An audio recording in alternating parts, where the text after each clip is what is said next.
ज्योतिष और जीवन में आपका स्वागत है। श्री गुरु चरणों में नमन कर श्री गणेश की वंदना करता हूँ।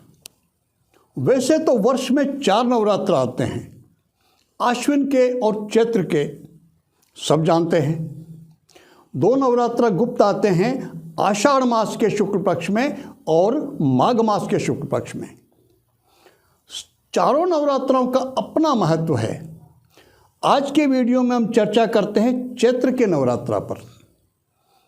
चैत्र के नवरात्रा का जो प्रारंभ होता है चैत्र पक्ष की शुक्ल पक्ष की प्रतिपदा से, चैत्र मास की प्रतिपदा शुक्ल पक्ष की, उससे चैत्रीय नवरात्रा प्रारंभ होती है।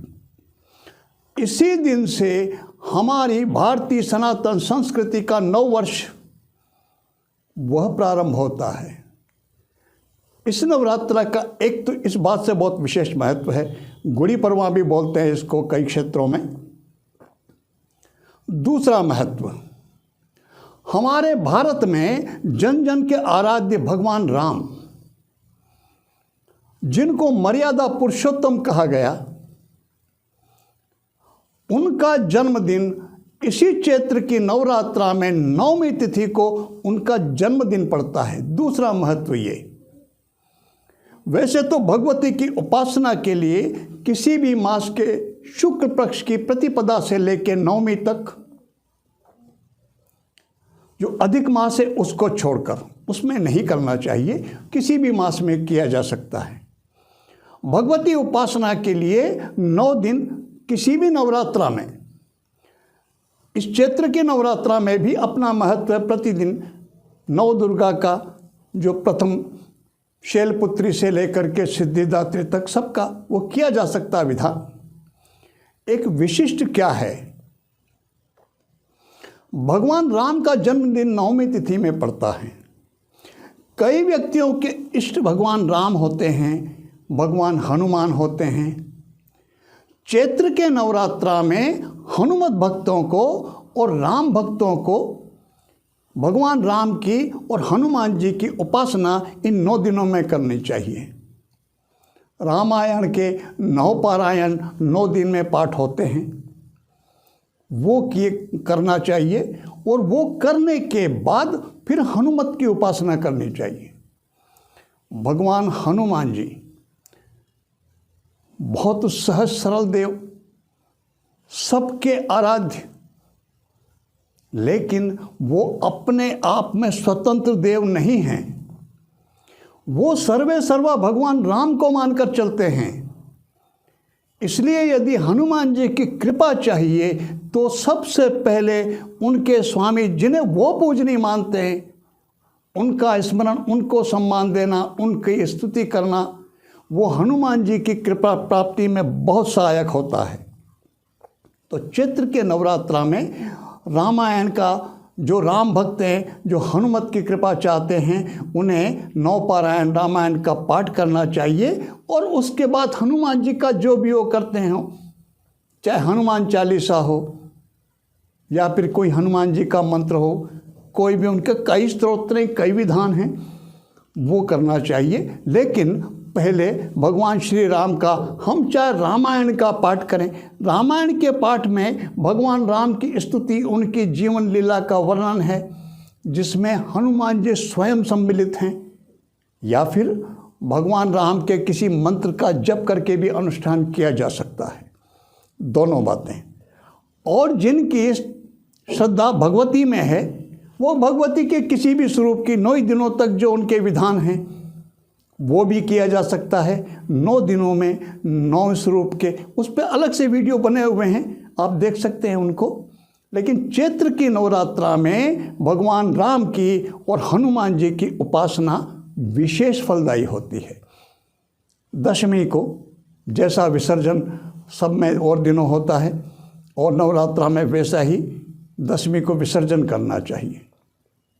9 दिन नवरात्रा का जो विधान है, 9 दिन का जो एक कालखंड है, शुक्ल पक्ष की प्रतिपदा से लेकर के 9वीं तक का, ये 9 दिन का कालखंड 9 दिन नहीं कहलाता, नवरात्रि कहलाता है। नवरात्रि ही क्यों, 9 दिन क्यों नहीं? कारण बहुत स्पष्ट सा है और वो कारण समझ में आ जाए तो इस नवरात्रा की साधना जो आराधना है उसकी सफलता में एक कारण समझ में आना बहुत सहायक हो जाएगा। क्या है रहस्य? इस कालखंड का नाम 9 दिन क्यों नहीं हुआ, नवरात्रा ही क्यों है? रात्रि में दिन में जो भेद है वो भेद यहाँ काम कर रहा है। दिन में जैसे ही दिन उगता है हम बिस्तर से उठते हैं, हमारी चेतना बहिर्मुखी होती है, एक दौड़ प्रारंभ हो जाती है। आज उठना है, मुझे स्नान करके मुझे यहाँ जाना वहाँ जाना, इसका ये काम उसका वो काम, ये लेना वो देना, सारे संसार के जितने भी सांसारिक काम हैं वो सब हमारे मस्तिष्क में चेतना में दौड़ना शुरू हो जाते हैं और उसी के अनुरूप हमारी चेतना, हमारा मन क्रियाशील हो जाता है। लेकिन जैसे ही रात्रि आती है हमारी चेतना अंतर्मुखी होती है, जो कुछ दिन में होना था वो हो चुका, और चेतना अंतर्मुखी होने के कारण ही हमें नींद आती है। किसी भी कारण से यदि चेतना अंतर्मुखी ना हो पाए तो नींद नहीं आती। और जब जिस रात्रि को हमें नींद नहीं आती, फिर उस रात्रि के बाद दूसरा दिन वो थोड़ा सा डिस्टर्ब हो जाता है। जो क्रियाशीलता रहनी चाहिए वो नहीं रह पाती। जो ऊर्जावान दिन हमारा नींद आने पर रहता है वो नहीं रह पाता। स्पष्ट सी बात है इसकी कि गहरी नींद, पर्याप्त नींद आने पर हमें उस नींद की अवस्था में ऊर्जा मिलती है, शक्ति मिलती है। जब नींद नहीं आई तो हम उस ऊर्जा से वंचित रह जाते हैं। उसी कारण दूसरा दिन हमें उतना ऊर्जावान नहीं लगता। तो उससे एक बात स्पष्ट होती है, यदि हमें ऊर्जा चाहिए, यदि हमको एनर्जी चाहिए, यदि हमको शक्ति चाहिए, किसकी? इष्ट की, जिसकी हम उपासना कर रहे हैं। बाहर कहीं कुछ नहीं, सब यही कहते हैं और यही वास्तविकता है। तो यह 9 दिन का जो कालखंड है, नवरात्रा चाहे कैसी भी हो, वो चाहे आश्विन की हो या चैत्र की, माघ मास की या फिर आषाढ़ मास की, इन 9 दिनों के कालखंड में 9 दिन में ही, दिन में और रात्रि में दोनों समय हमें हमारी चेतना को अंतर्मुखी करना चाहिए। बाहर की दौड़ धूप से, संसार से कट के, और फिर हमें इष्ट उपासना करनी चाहिए। लेकिन कहेंगे, बात आती है, आज के इस भाग दौड़ भरे जीवन में 9 दिन निकाल पाना, छुट्टियां लेकर के कट के आराधना कर पाना सबके लिए संभव नहीं होता। फिर क्या करें? संसार भी चलाना है, व्यवसाय भी देखना है, घर बार भी देखना, उसके बिना तो काम नहीं चलेगा। किसी का नहीं चलता, ना मेरा चल सकता है ना आपका चल सकता है। फिर क्या करें? फिर हमको एक काम करना चाहिए। इन 9 दिनों के इस कालखंड में हमें चाहिए कि हम सब कुछ अपने इष्ट पर छोड़ दें। जो कुछ हमसे बन सकता है, जो भी हम कर रहे हैं, चाहे हम भगवती की उपासना करें या रामायण पाठ करें या हनुमान जी के किसी मंत्र का जप करें, कुछ भी करें, लेकिन जो सांसारिक काम है उसको हम सहजता से लें। जो कुछ हुआ वो ठीक, नहीं हुआ उसके लिए फिर हमें हमारी चेतना को बहिर्मुखी करने की, उस दौड़ को बाहर भगाने की आवश्यकता नहीं होनी चाहिए। हमारी चेतना अंतर्मुखी रहनी चाहिए। बाहर की दौड़ कम से कम ही 9 दिनों में तो हम सीमित कर लें।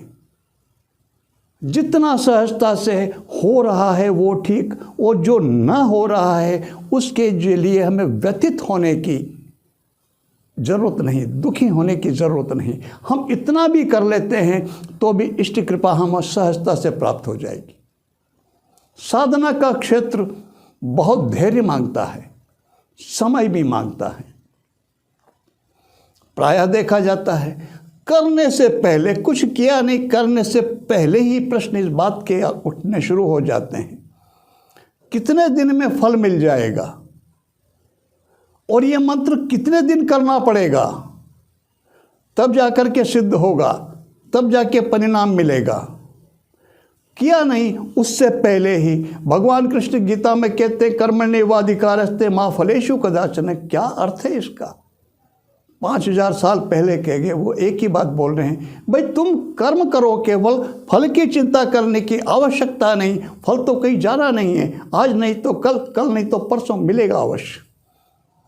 फल को लक्ष्य में रखने की आवश्यकता नहीं, लक्ष्य में रखो केवल अपना कर्म।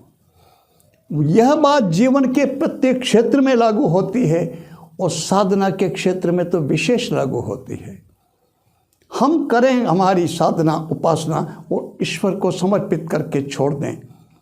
करने से पहले ही हम सारा मोल भाव, सारा हिसाब गणित लगाना हम बंद कर दें। साधना का क्षेत्र, ईश्वर की उपासना का क्षेत्र, उसकी कृपा प्राप्ति का क्षेत्र, वो बहुत धीरज, बहुत धैर्य मांगता है और परिश्रम भी मांगता है, समय भी मांगता है, श्रद्धा भी मांगता है। और वो यदि किया जाए तो परिणाम कहीं नहीं जाते, बरसों लगे रहते हैं। मैं कहता हूँ कि मैंने प्रत्यक्ष मैंने वीडियो में चर्चा की, कुछ का ही वर्णन किया, लेकिन वो आसानी से नहीं मिला। बाबा साहब भैरवानंद जी कापालिक मेरे गुरुदेव, पहली दीक्षा मुझे रामानंद संप्रदाय में हुई। गणेश दयाजी त्यागी जी महाराज ने मुझे रामानंद संप्रदाय में पहली दीक्षा उनसे। इन संतों को, इस स्तर के संतों को किसी से कोई लेना देना नहीं होता। बाबा साहब एक बात बोलते थे कि हमें किसी से कोई लेना देना नहीं और हमें सबसे लेना देना है। बात बहुत सही, उन्हीं का आदेश और यही बात पकड़ी। तो मुझे किसी से कोई लेना देना नहीं।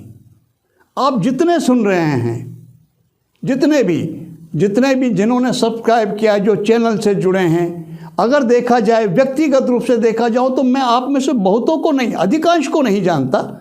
मुझे किसी से कोई लेना देना नहीं, लेकिन मुझे सबसे लेना देना है। मुझे आप सबसे मतलब है, आप सबसे लेना देना है और किसी से कोई लेना देना नहीं। अगर ये बात ना होती तो इस तरह से जो कुछ मुझे प्राप्त हुआ, वह जो ज्योतिष है, वास्तु है, मंत्र विज्ञान है, बहुत समय दिया मैंने, बहुत पैसा भी खर्च किया, गुरुजनों के कईयों के मैंने चरणों की सेवा की, तब जा कर के मुझे कुछ मिला और आज मुझे सहजता से बांट रहा हूँ मैं। कोई माध्यम मेरा, कोई इस चैनल के माध्यम से पैसा कमाने का अगर वो होता तो नंबर नहीं हटाता और जितने मांगते उन्हें नंबर देता और इस चैनल के माध्यम में, जिसको कहते हैं ना कंसल्टेंसी, वो शुरू कर चुका होता। जन्म कुंडली नौकरी छोड़ने के बाद जब मैंने जन्म कुंडली विश्लेषण का कार्य शुरू किया, 100 रुपये कुंडली से शुरू किया था 2005 में, वो 2100 रुपये, कुछ लोग श्रद्धा से 5000 दे जाते हैं, वहाँ तक पहुँचा। और ये 75 वर्ष की उम्र पूरी इस चैत्र नवरात्रा से ये कार्य मैंने बिल्कुल बंद कर दिया है। बहुत, अगर मैं चाहता वही मेरा माध्यम होता, पैसा ही तो बंद क्यों करता, 2-5 आदमी बिठाता, जितने मांग रहे सबको नंबर देता, लेकिन ऐसा नहीं है। अब मेरा लक्ष्य केवल ये है कि जो मुमुक्षु, जो जानना चाहते हैं साधना के क्षेत्र में, जिन्हें उचित मार्गदर्शन नहीं मिल पाता, कोई क्या बेचने की बात करता, कोई क्या माध्यम में, कुछ नहीं कह रहा हूं मैं, सिर्फ इतनी सी बात कर रहा हूं। आपको परिणाम चाहिए तो परिश्रम भी आप ही को करना होगा। करें क्या, वही समझाने का प्रयास इस चैनल के माध्यम से कर रहा हूं, लेकिन उसके लिए कुछ तो परिश्रम आपको करना ही होगा। तो स्पष्ट है, व्यक्तिगत रूप से किसी की भी कुंडली का विश्लेषण वो संभव नहीं है। और ज्योतिष के, विज्ञान के जो रहस्य सूत्र है, कई वीडियोज़ में वास्तु से संबंधित वो कई मैं खोल चुका और आगे भविष्य में चर्चा करूंगा उनके ऊपर। जिस सूत्रों पर, जहां पर मैं पहुंचा हूं वर्षों की सफलता के बाद, कोई व्यक्ति पढ़ता है उस अनुभव पे वर्षों के बाद पहुंचेगा और उस अनुभव को इस चैनल के माध्यम से सीधा मक्खन की तरह मैं सबको दे, जो लेना चाहेंगे, ग्रहण करना चाहेंगे, उनके लिए बहुत महत्वपूर्ण, बहुत मूल्यवान। लेकिन जो लोग चाहते हैं हमें ज्ञान से कोई लेना देना नहीं, हमें तो हमारी कुंडली देख के ये बता दो कि हमारा क्या होगा क्या नहीं होगा, तो वो व्यक्तिगत विश्लेषण संभव नहीं है। वो जो वर्षों से जिनको सेवाएं दे रहा था और जीवन में एक बात आप स्पष्ट रखना, जितने भी छलावे, जितने भी धोखे हम दोष देते हैं, दरअसल दोष उनको देने की आवश्यकता, हम स्वयं चाहते हैं कि हमें कुछ देना नहीं पड़े और हमको मिल जाए सहायता। तो ऐसा कैसे संभव है? वर्षों कोई व्यक्ति मेहनत करेगा, बहुत पैसा खर्च करेगा, ज्ञान अर्जित करेगा और निःशुल्क की चाहे कोई वस्तु हो या कोई सलाह हो, उसकी कोई कदर नहीं होती। निःशुल्क का कोई मोल नहीं होता।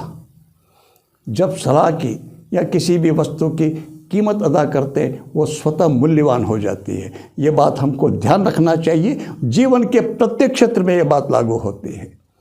तो जो लोग साधना के क्षेत्र में या ज्योतिष, वास्तु, मंत्र विज्ञान या भारतीय हमारे ज्ञान विज्ञान के क्षेत्र में रुचि रखते हैं, जानना, सीखना, समझना चाहते हैं, उन्हें तर्कपूर्ण उनके पीछे रहस्य क्या है उसे समझना चाहते हैं, उनके लिए मैं इस चैनल के माध्यम से जो कुछ मुझे गुरुजनों के कृपा से और अपने अध्ययन अनुभव से प्राप्त हुआ, उससे मैं बांट रहा हूँ सहजता से। बदले में मुझे किसी तरह का कोई व्यापारिक उद्देश्य, लक्ष्य मेरा नहीं है।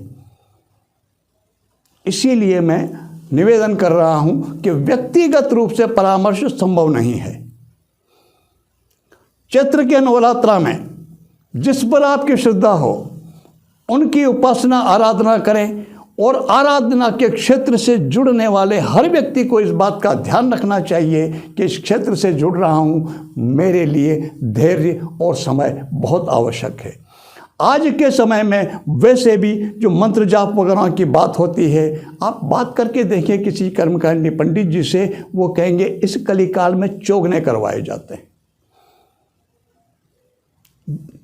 18,000 जप राहु के चौगने करवाए जाते हैं आज के समय में। तो एक बार, 2 बार, 3 बार, 4 बार तो वैसे भी बनती है संख्या। हम एक बार करके हम ये आशा करके बैठें कि हमारा काम एक बार करने के बाद ही हो जाए, हो भी सकता है। हमारे पूर्वजन्म के संस्कार, पूर्वजन्म के हमारे उपार्जित संस्कार इतने हो, हमारा कमाया हुआ थोड़ी सी कमी हो, वो पूरा होते ही हो जाए, ये बात ये भी संभव है। तो हमें पता नहीं उसका। यदि पुराना नहीं है तो आज से शुरू करें। मेरे पास पैसा नहीं है, कोई बात नहीं, पुराना मुझे नहीं मिला, कोई बात नहीं, मैं तो कमाना प्रारंभ करूं, मैं तो इकट्ठा कर ही लूँगा, ये तो सोच ही सकता हूं। तो हमें यही सोचना चाहिए। परमात्मा परमेश्वर आप सब पर कृपा करें, भगवती आप सब पर कृपा करें। इसी प्रार्थना के साथ मैं आप सबको नमन करता हूँ। नमस्कार।